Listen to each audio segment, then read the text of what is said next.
Welcome to Sci-Fi Verse. Make sure to like and subscribe so you don't miss out on new videos, and enjoy the listening. Zara's ship hurtled through the atmosphere, a blazing comet against the night sky. Alarms blared in the cockpit, and she struggled to keep control, but the damage was too severe. Sparks flew, and the panels around her flickered ominously. She gripped the controls, her knuckles white, eyes darting over the failing systems. Zara to Solarian Command. Do you copy? She shouted, her voice tinged with desperation. Only static answered her pleas. Her heart pounded as she realized the inevitable: she was going down. The forest rushed up to meet her, and with a deafening crash, the ship smashed into the ground, trees splintering and earth erupting around it. Zara was thrown forward, her body slamming into the restraints. Pain seared through her side, and her vision blurred. She could feel the heat from a small fire that had broken out on the control panel, the acrid smell of burning electronics filling the cockpit. Groaning, she unbuckled herself and crawled out of the wreckage, each movement agony. The night was eerily quiet now, the forest seeming to hold its breath. Zara collapsed onto the soft mossy ground, her breathing ragged. She pressed a hand to her side, feeling the sticky warmth of her blood. I have to find shelter, she muttered to herself, forcing herself to stand. Her legs wobbled, and she leaned against a tree for support. The thick foliage around her rustled with unseen creatures, and she knew she couldn't stay exposed for long. Stumbling through the forest, Zara spotted a small cave nestled between two large boulders. With her last reserves of strength, she made her way inside. The darkness enveloped her, but she welcomed the safety it promised. She sank to the ground, her back against the cool stone wall. Please let this work, she whispered, activating a small, holographic beacon from her belt. A soft blue light glowed, sending a distress signal into the void. She hoped someone, anyone, would receive it. Exhaustion overtook her, and Zara closed her eyes, drifting into an uneasy sleep. Her dreams were filled with the faces of her loved ones, her home, and the stark reality of her current situation. Alone, injured, and stranded on an alien planet, Zara's fate hung in the balance. Stay strong, she told herself in the darkness. Help will come. Zara woke to the dim light filtering through the cave entrance. Her side throbbed with a dull, persistent pain, but she had no time to dwell on it. She needed to assess her situation and find sustenance. One step at a time, she murmured, forcing herself to sit up. The crash had scattered her supplies, and she was left with only a basic survival kit. She rummaged through it, finding a small medical device. This should help. She pressed it to her wound, wincing as the device began its work. The pain lessened slightly, and she sighed in relief. Better, she muttered. Now, food and water. Zara ventured out of the cave, keeping close to the shadows. The forest was lush and teeming with life, unfamiliar plants and animals moving in the underbrush. She scanned the area, her keen eyes spotting a small stream nearby.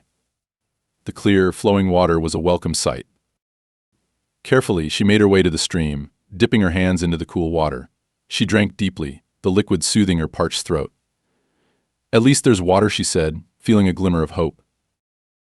As she drank, she heard a rustling in the bushes. Zara froze, her senses on high alert. A small, deer-like creature emerged, its large eyes watching her curiously. She smiled, finding comfort in the peacefulness of the animal. Hello there, she whispered. I'm not here to hurt you. The creature approached cautiously, sniffing the air. Zara remained still, letting it grow accustomed to her presence. It seemed to accept her, bending down to drink from the stream as well. You're not so different from the animals back home, she said softly. Returning to the cave with a makeshift container of water, Zara pondered her next move. The distress signal was her best hope, but she knew it could be days or even weeks before anyone found her. I need to stay hidden and stay alive, she resolved. Days passed in a blur of routine. Zara foraged for food, finding edible plants and small creatures to sustain her. She reinforced her cave shelter, creating a more comfortable space. Each night she activated the holographic beacon, whispering a silent prayer that it would reach someone. One evening, as the stars twinkled above, Zara lay on the cave floor, exhaustion tugging at her eyelids. Help will come, she repeated to herself, the mantra keeping her spirits up. It has to. The forest around her buzzed with the sounds of life, a constant reminder that she was not alone. Zara closed her eyes, letting the rhythmic chirping of insects lull her to sleep, holding on to the hope that tomorrow would bring rescue. Nathan moved through the forest with practiced ease, his boots making barely a sound on the soft, mossy ground. He had been cataloging plant species in this area for weeks, but today something unusual caught his attention. Trees were scorched, and strange metallic debris littered the forest floor. What the heck happened here, he muttered to himself, curiosity piqued.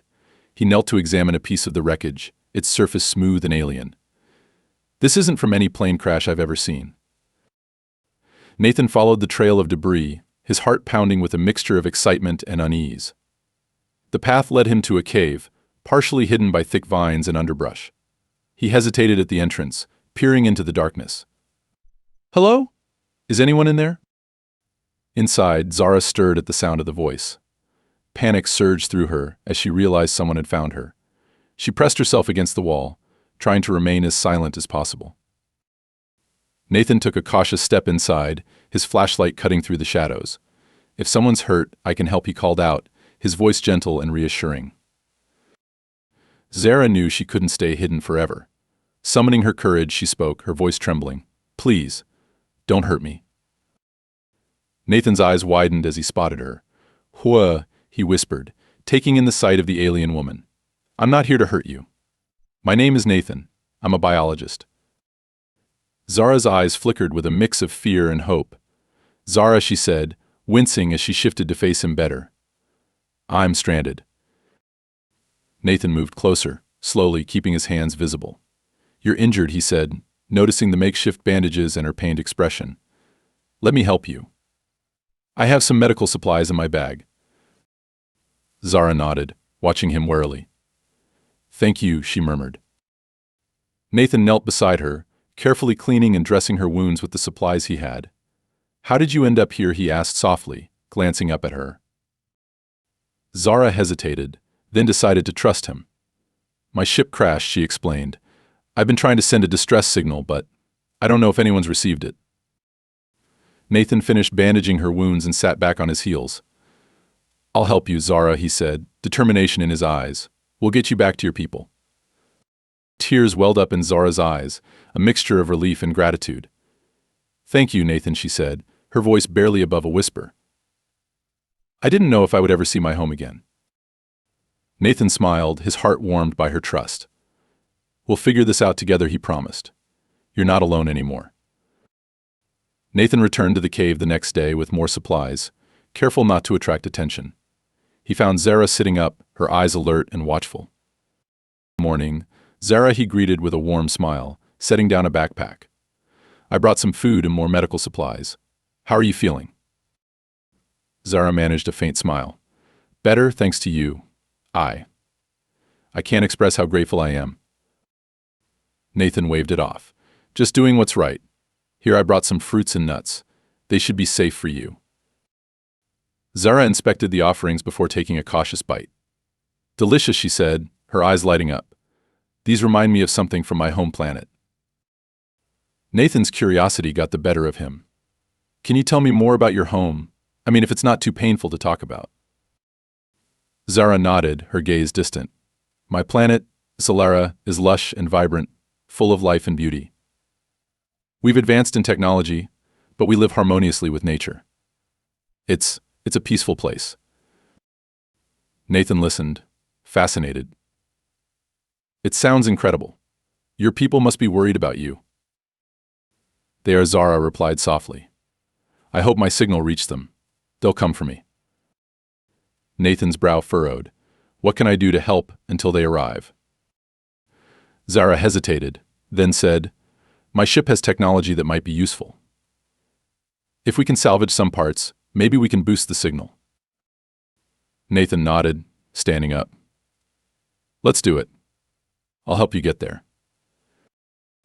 They made their way to the crash site, Zara leaning on Nathan for support. When they reached the wreckage, Zara directed him to specific parts that might still be functional. "This device," she pointed, "it can enhance the beacon's range. We need to connect it to a power source." Nathan examined the device, nodding. "I think I can rig something up. Let's get this back to the cave." Back at the cave, Nathan worked on the device while Zara rested. He glanced at her, admiration growing. "You're incredibly brave, you know that." Zara chuckled weakly. I don't feel brave. Just determined to survive.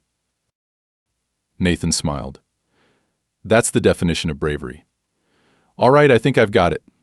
Let's see if this works. Zara activated the modified beacon, holding her breath. The holographic display flickered, then stabilized, showing a stronger signal. It's working, she said, her voice filled with hope. Nathan grinned. Now we wait. I'm sure they'll find you soon. Zara looked at Nathan, her eyes shimmering with gratitude. Thank you, Nathan. You've done so much for me. Nathan shrugged. I'm just glad I could help. And I'm glad to have met you, Zara. As the night fell, they sat together, sharing stories about their worlds. Trust grew between them, and the fear of the unknown was replaced by a sense of companionship. Despite the uncertainty, they found comfort in each other's presence, knowing they were no longer alone. Days turned into weeks as Nathan and Zara settled into a routine. The forest, once a vast and intimidating place, had become their sanctuary. Each day, Nathan ventured out for supplies while Zara worked on improving the beacon and her strength. One morning, Nathan returned with a triumphant smile, holding up a bundle of fresh herbs and berries. Look what I found. These should add some variety to our meals. Zara's eyes sparkled with amusement. You're becoming quite the forager, Nathan. He chuckled, sitting beside her. It's amazing what you can learn when you have to. How's the beacon? Zara sighed, glancing at the device. It's as strong as I can make it with the parts we have. Now it's just a matter of waiting and hoping. Nathan placed a reassuring hand on her shoulder. They'll come, Zara. We just have to stay patient. They shared a simple meal, the air filled with the sounds of the forest. Zara looked at Nathan, her expression thoughtful. Nathan, why do you help me so much? You're risking a lot for someone you barely know. Nathan paused, then smiled. I guess I see you as more than just an alien. You're a person in need, and I couldn't just walk away from that. Besides, he added, with a playful glint in his eye, I've always wanted to meet someone from another world. Zara laughed softly. You're a rare kind of person, Nathan. My people would admire your compassion. Nathan shrugged modestly. Just doing what feels right. So tell me more about Zara. What do you miss the most? Zara's eyes grew wistful. The sunsets. They're unlike anything you've ever seen. The sky turns a brilliant array of colors, and the entire planet seems to glow. And the air, it's filled with the scent of blooming flowers. It's home. Nathan nodded, imagining the beautiful scenes she described. It sounds magical. I hope you get to see it again soon. As days passed, their bond deepened. They shared stories and laughter, bridging the gap between their worlds. One evening, Zara looked up at the star-filled sky, her voice tinged with both hope and uncertainty. Nathan, what if they don't come? What if I'm stuck here forever? Nathan turned to her, his expression earnest. Then we'll figure it out together. You're not alone in this, Zara. We'll find a way to make it work. Zara smiled, her heart swelling with gratitude. Thank you, Nathan, for everything. Suddenly, a distant, faint hum broke the quiet of the night. Zara and Nathan exchanged a look of surprise and hope. Zara quickly activated the beacon, the holographic display showing a stronger signal than ever before. It's them, Zara whispered, her eyes filling with tears. They're coming. Nathan grinned, his own eyes misty. You're going home. They stood together, watching the sky, waiting for the moment Zara would be reunited with her people. The forest, once a place of fear and uncertainty, now felt like a symbol of their survival and the bond they had forged.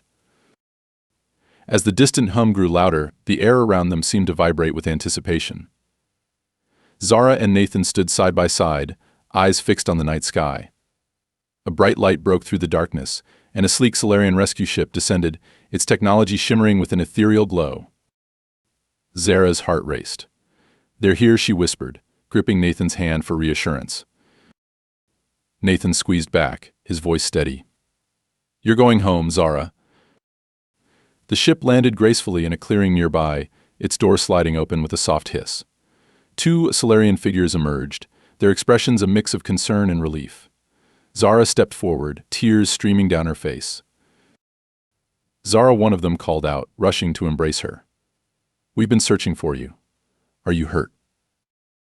Zara shook her head, smiling through her tears. "I'm all right now, thanks to Nathan." The second Solarian turned to Nathan, their eyes filled with gratitude. "You have our deepest thanks, human. You saved one of our own." Nathan nodded, feeling a swell of emotion. It was the right thing to do. Zara's a remarkable person. Zara stepped back from the embrace and looked at Nathan, her eyes shining. "I don't know how to thank you properly. You've done more for me than I can ever repay." Nathan smiled warmly. "Seeing you safe and reunited with your people is thanks enough. I'll miss you, Zara." Zara's voice trembled. "I'll miss you too, Nathan. You've shown me the best of humanity." One of the Solarians handed Zara a small device. "This is a communicator. You can stay in touch with Nathan, if you wish." Zara took the device, her eyes lighting up. "Thank you." As Zara prepared to board the ship, she turned back to Nathan one last time. "I'll never forget you, Nathan. If you ever need us, we'll be there." Nathan watched as Zara and her rescuers entered the ship. The door closed and the ship began to ascend, its lights blending with the stars. He stood there, a sense of fulfillment washing over him, knowing he had made a difference in Zara's life. As the ship disappeared into the night sky, Nathan felt a mix of sadness and joy. He had lost a friend, but he had also gained an extraordinary experience and a lasting bond. He looked at the communicator in his hand, a symbol of their connection that transcended worlds. "Goodbye, Zara," he whispered, a smile on his face. "Until we meet again."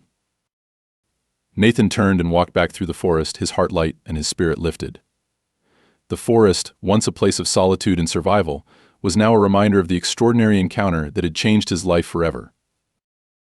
Weeks after Zara's departure, Nathan returned to his usual routine, but he found himself changed. The forest seemed more alive, each rustle of leaves and chirp of birds a reminder of the bond he had formed with the alien woman. He continued his research with a renewed sense of purpose, documenting the flora and fauna with meticulous care. One evening, as Nathan sat by the stream where he had first met Zara, the communicator she had given him beeped. He picked it up, a smile spreading across his face. "Nathan, it's Zara," her voice came through, clear and warm. "I've made it back safely. My people were amazed by your kindness. We owe you so much." Nathan's heart swelled with joy. "I'm so glad to hear from you, Zara. How are things on Solara?" "Wonderful. They're preparing a formal thank you for you. And I have something else to share. My people have decided to open communication with Earth. Your compassion has shown them that humanity is worth knowing." Nathan's eyes widened in astonishment. "That's incredible, Zara. It's more than I ever imagined." Zara's laughter echoed through the communicator. "All thanks to you, Nathan. You've changed more than just my life." As the sun set over the forest, Nathan felt a profound sense of connection, not just to Zara, but to the wider universe. His actions had bridged worlds, creating a bond that transcended space and time. He looked up at the stars, knowing that somewhere out there Zara was looking up at the same sky, and the universe felt just a little bit smaller,